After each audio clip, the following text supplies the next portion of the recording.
Kalau saya mengkoordinasikan terlebih dahulu dengan jajaran saya, bisa jadi operasi saya gagal. Kenapa? Karena begitu rapat, besoknya penambangnya sudah tahu apa yang akan kami lakukan. Assalamualaikum warahmatullahi wabarakatuh. Sampurasun.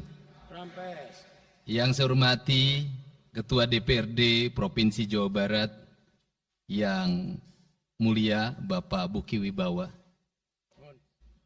para wakil ketua Bapak Iwan Suryawan, ini tokoh politisi yang begitu kalem saat ada interupsi. Bapak MK Iswara, ini politisi yang tampan selamanya tapi tidak pernah nakal. Dan tokoh spektakuler kita yang sangat populer di antara politisi DPRD Provinsi Jawa Barat, Bapak Ono Surono. Saya sudah tahu Pak Ono, kontrak-kontrak medianya sudah banyak nanti ke depan. Kemudian juga Bapak ini sebentar lagi akan berangkat haji, Bapak Kiai Haji Acep Jamaluddin. Terima kasih. Seluruh anggota DPRD Provinsi Jawa Barat, para ketua praksi, para ketua komisi, dan saya mengucapkan terima kasih atas berbagai otokritik yang dilakukan, baik secara langsung maupun lewat media, baik media massa maupun media elektronik. Dan itu menunjukkan bahwa di Provinsi Jawa Barat ada terjadi dinamika politik yang luar biasa. Semua orang memiliki concern pada hal yang menjadi tujuan kita, mewujudkan Jawa Barat istimewa dengan berbagai cara. Tugas DPR adalah bicara, itulah tugas DPR. Jadi kalau tidak bicara, mungkin DPRD dianggap tidak ada. Saya ucapkan terima kasih atas otokritiknya. Sekretaris Daerah Provinsi Jawa Barat, kemudian yang mewakili Pangdam 3 Siliwangi, yang mewakili Kapolda Jabar, yang mewakili Kejaksaan Tinggi Jawa Barat, dan khusus untuk Kejaksaan Tinggi Jawa Barat, saya sampaikan ucapan terima kasih, rasa hormat yang tinggi kepada Kejaksaan Agung Republik Indonesia atas tindakannya melakukan penahanan dan mentersangkakan Direktur Utama PT Sritek dan salah satu mantan pejabat BJB yang sudah resign atas kasus dugaan penyimpangan kredit, yaitu menyampaikan kredit ke Bank Jabar, mudah-mudahan tidak salah, kalau salah dikoreksi, sekitar 600 miliar rupiah tanpa agunan yang memadai. Dan ini langkah taktis, dan pemerintah Provinsi Jawa Barat melalui RUPS-nya sudah melakukan koreksi dan perubahan secara total sehingga peristiwa ini tidak akan mempengaruhi kinerja BJB. Saya ucapkan terima kasih. Dan semoga peristiwa ini tidak terjadi lagi di masa yang akan datang. Kemudian yang hormati para staf ahli, para asisten, para kepala perangkat daerah Provinsi Jawa Barat. Yang pertama, forum ini adalah forum kebahagiaan. Ada yang berbahagia hari ini, yaitu seluruh warga Jawa Barat, di mana kita bisa menyelesaikan dua agenda, yaitu agenda pengesahan Raperda tentang investasi dan agenda tentang pengesahan hasil dari LKPJ. Seluruh rakyat Jawa Barat bergembira karena rencana kita dalam melaksanakan pembangunan akan berjalan dengan cepat. Tetapi barangkali para media sangat kecewa karena hari ini tidak kejutan-kejutan lagi sehingga viewernya mungkin agak menurun hari ini. Tetapi kita harus berkorban demi kepentingan rakyat Jawa Barat. Kita kesampingkan viewer, kita kesampingkan komen, kita utamakan kepentingan rakyat Jawa Barat. Sebenarnya konsep pidatonya sudah ada, tetapi saya mencoba menyatukannya. Yang pertama adalah bahwa kita bicara tadi tentang berbagai rekomendasi. Dan rekomendasi itu juga termasuk di dalamnya disahkannya Raperda tentang investasi yang sebentar lagi menjadi perda. Apa sih yang menjadi rekomendasi?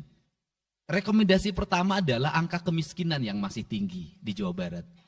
Tetapi saya usul pada Pak Ketua, ke depan kalau LKPJ sebaiknya para bupati wali kota diundang di seluruh Jawa Barat. Karena Jawa Barat itu pertanggungjawabannya bukan di OPD Jawa Barat. Tetapi seluruh kinerja pembangunan itu ada di Pemkab dan Pemkot serta ada di pemerintah desa. Jawa Barat tidak memiliki rakyat yang terkelola secara langsung karena seluruh pengelolaannya ada di pemerintah kabupaten kota dan pemerintahan desa. Dan saya mohon nanti dipaparkan kemiskinan yang paling tinggi dalam perspektif BPS, dalam perspektif LKPJ dan analisisnya itu di kabupaten mana, bila perlu sampai di desa mana. Kemudian angka investasi tertinggi di kabupaten mana, angka investasi terendah di kabupaten mana, infrastruktur yang berproblem di kabupaten di mana, sehingga semuanya terpetakan dengan baik, sehingga nanti kita bisa mengorkestrasi antara pembangunan Provinsi Jawa Barat, pembangunan kabupaten kota, dan pembangunan desa secara bersama-sama dan berkeadilan. Kemudian yang kedua, bahwa investasi ini menjadi aspek yang utama dalam kinerja pembangunan Provinsi Jawa Barat hari ini. Kenapa? Karena satu, angka kemiskinan kita masih tinggi. Kemudian angka kemiskinan yang tinggi di Indonesia sebenarnya juga dipengaruhi oleh jumlah penduduk yang tinggi.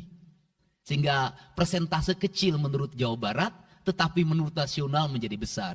Keberhasilan Indonesia sangat tergantung terhadap kinerja pemerintah Provinsi Jawa Barat, pemerintah kabupaten kota, dan pemerintahan desa. Yang kedua adalah pendidikan. Yang ketiga adalah infrastruktur.